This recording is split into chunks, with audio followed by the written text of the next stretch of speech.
ఇక్కడికి వెళ్ళాలంటే 25 లక్షల సంవత్సరాలు పడుతుంది. అది కూడా కాంతి వేగంలో. ఇది ఒక స్టారో గ్రహమో కాదు, మనకి అతి దగ్గరగా ఉన్న గ్యాలక్సీ, అదే ఆండ్రోమెడా.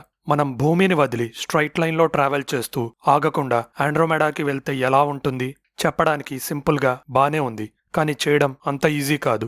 ఆండ్రోమెడా కూడా పాలపుంతలానే ఒక బాడ్ స్పైరల్ గ్యాలక్సీ. అందులో 1 ట్రిలియన్ స్టార్స్ వరకు ఉండొచ్చు. అంటే పాలపుంత కంటే రెండింతలు. అది ఎంత దూరంలో ఉందంటే ఇప్పుడు మనకి వచ్చిన కాంతి ఆండ్రోమెడాలో పుట్టినప్పుడు భూమి మీద మనిషి అనేవాడు లేడు. అయితే అసలు 2.5 మిలియన్ కాంతి సంవత్సరాలంటే ఎంత? కాంతి ఒక సెకండ్కి ఆల్మోస్ట్ 3 లక్షల కిలోమీటర్ స్పీడ్తో ట్రావెల్ చేస్తుంది. అంటే సంవత్సరానికి 9.5 ట్రిలియన్ కిలోమీటర్స్. దాన్ని 2.5 మిలియన్తో మల్టిప్లై చేయండి. సో మనం కాంతి స్పీడ్తో ఆండ్రోమెడాని చేరాలంటే 24 క్వింటిలియన్ కిలోమీటర్స్ ట్రావెల్ చేయాలి. ఈ దూరం ఎంత పెద్దదంటే ఏ మ్యాప్ కానీ ఏ ఊహ కానీ దీన్ని కిలోమీటర్స్లో ఫిజికల్గా చూపించలేదు.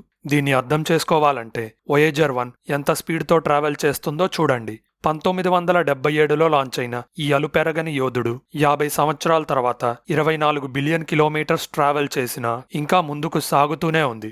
ఇది చాలా ఎక్కువే అనిపించినా కేవలం 0.002 కాంతి సంవత్సరాల దూరం మాత్రమే.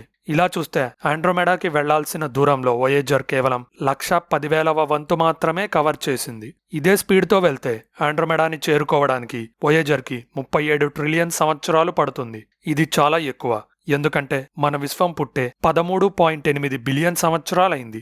సింపుల్గా చెప్పాలంటే తన ప్రస్తుత వయస్సు కంటే విశ్వం కొన్ని వేల సంవత్సరాలు ఎక్కువగా బతికినా కానీ వోయేజర్ ఆండ్రోమెడాకి ఇంకా ప్రయాణిస్తూనే ఉంటుంది. కానీ ఇంతకంటే వేగంగా వెళ్ళగలిగితే ఫిజిక్స్ అనుమతించే మ్యాక్సిమం వేగం కాంతి వేగం అని మీకు తెలుసు. ఒక 10 మంది కలిసి కాంతి వేగంలో కదిలే స్పేషిప్లో ప్రయాణించే ఆండ్రోమెడా చేరుకుందామన్నా వాళ్ల జీవితకాలం సరిపోదు. భవిష్యత్తులో మనుషులు ఫ్యూజన్ ఇంజన్స్, లేజర్ ప్రొపల్షన్ లేదా ఫిజిసిస్ట్ మిగెల్ ఆల్క్యూబియర్ ఈక్వేషన్స్ ఆధారంగా కాంతి కంటే వేగంగా వెళ్లే వార్ప్ డ్రైవ్ కూడా తయారు చేస్తారు. ఫ్యూజన్ ఇంజన్తో ఒక స్పేషిప్ 0.1% కాంతి వేగం అంటే సెకండ్కి 300 కిలోమీటర్స్ వేగానికి యాక్సలరేట్ అవుతుంది. క్రేజీగా ఉంది కదా? అయితే అప్పుడే అయిపోలేదు, లోపల చాలా ఉన్నాయి. కానీ ఆ స్పీడ్తో ఆండ్రోమెడా గ్యాలక్సీ చేరడానికి కూడా 25 బిలియన్ సంవత్సరాలు పడుతుంది. స్పీడ్ని కాంతి స్పీడ్లో 1% అంటే సెకండ్కి 3000 కిలోమీటర్స్కి పెంచినా కూడా ఆండ్రోమెడాని చేరడానికి 250 మిలియన్ సంవత్సరాలు పడుతుంది. మరి 10% కాంతి వేగం అంటే సెకండ్కి 30,000 కిలోమీటర్స్ అయినా కూడా ఆండ్రోమెడాని చేరుకోవడానికి 25 మిలియన్ సంవత్సరాలు ఆగాల్సిందే. అంటే వేగాలని వేల రెట్లు పెంచిన ట్రావెల్ టైం మనిషి జీవితంలో చేరుకోలేనంత ఎక్కువగా ఉంటుంది. ఇప్పుడు ఊహించండి, మనం నిజంగానే వార్ప్ డ్రైవ్ ని తయారు చేయగలిగితే. ఆల్కుబియర్ ఐడియా ప్రకారం స్పేషిప్ ముందు స్పేస్ టైంని కంప్రెస్ చేస్తుంది, దాన్ని వెనక నుండి ఎక్స్పాండ్ అయ్యేలా వదులుతుంది. అంటే స్పేషిప్ ముందుకు కదలకుండా స్పేస్ టైంనే తనలో నుండి ఫ్లో అయ్యేలా చేసి కావాల్సిన ప్రదేశానికి తీసుకెళ్తుంది. ఇలా చూస్తే ఫిజిక్స్ ని అధిగమించకుండా ఫాస్టర్ దాన్ లైట్ ఎఫెక్ట్ ని సాధిస్తాం. ఇలా కాంతి కంటే 10 రెట్లు ఎక్కువ స్పీడ్ సాధిస్తే ఆండ్రోమెడాకి 2,50,000 సంవత్సరాల్లో వెళ్లిపోవచ్చు. అయినా కానీ ఈ సమయం మానవ నాగరికత మొత్తం హిస్టరీ కన్నా ఎక్కువ. అదే కాదు, ముందు ఇంకో భయంకర ఛాలెంజ్ కూడా ఉంది. అదే ఇంటర్ గెలాక్టిక్ మీడియం. అంటే గ్యాలక్సీస్ మధ్య ఖాళీ. పాలపుంత ఆండ్రోమెడా మధ్య చాలా పెద్ద ఖాళీలో అసలు గ్రహాలు కానీ స్టార్స్ కానీ ఉండవు. మొత్తం రేడియేషన్ మరియు అంధకారమే. ఇంటర్ గెలాక్టిక్ స్పేస్ అంటే వాక్యూమ్ కాదు, అసలు అక్కడ ఏముండదు. అక్కడ 1 క్యూబిక్ మీటర్లో ఒక ఆటం కూడా ఉండకపోవచ్చు. దీంతో పోలిస్తే సూర్యుడి సోలార్ శక్తి సన్నబడే హీలియోపాజ్ దగ్గర కూడా 1 క్యూబిక్ మీటర్ వాల్యూమ్లో 1000 ఆటమ్స్ ఉంటాయి. అయితే పాలపుంత దాటితే ఆ ఇంటర్ గెలాక్టిక్ దారి మొత్తం స్టార్స్ ఉండవు, గ్రహాలు లేవు, నెబులే అయితే అసలు కనపడవు కూడా. ఒక స్పేషిప్ అక్కడ ప్రయాణిస్తే కొన్ని కోట్ల సంవత్సరాల పాటు అత్యంత అంధకారంలో ఆల్మోస్ట్ అబ్సల్యూట్ 0 టెంపరేచర్ దగ్గర ట్రావెల్ చేయాలి. ల్యాండ్ మార్క్స్ ఉండవు, కాంతి ఉండదు, శబ్దం వినపడదు. ఇదొక నిశ్శబ్ద కాస్మిక్ బహిష్కరణ లాంటిది. వేల సంవత్సరాలు గడిచినా బయట కనిపించేది ఖాళీ స్పేస్ మాత్రమే. మిలియన్ల సంవత్సరాల తర్వాత దూరంలో ఒక చిన్న కాంతిపుంజం కనిపించడం ప్రారంభమవుతుంది. అదే ఆండ్రోమెడా. మనకు ఆకాశంలో స్టాటిక్గా కనిపించిన అది నిజానికి సెకండ్కి 110 కిలోమీటర్ స్పీడ్తో మన వైపు వస్తుంది. మీరు ఈ 8 మినిట్స్ వీడియో చూసే సమయంలో అది పాలపుంతకి ఇంకో 52,800 కిలోమీటర్స్ దగ్గరికి వచ్చేసింది. ఆస్ట్రానమర్స్ చెప్తున్నదేమిటంటే ఇంకో 4 బిలియన్ సంవత్సరాల తర్వాత మిల్కీవే మరియు ఆండ్రోమెడా ఢీకొంటాయి.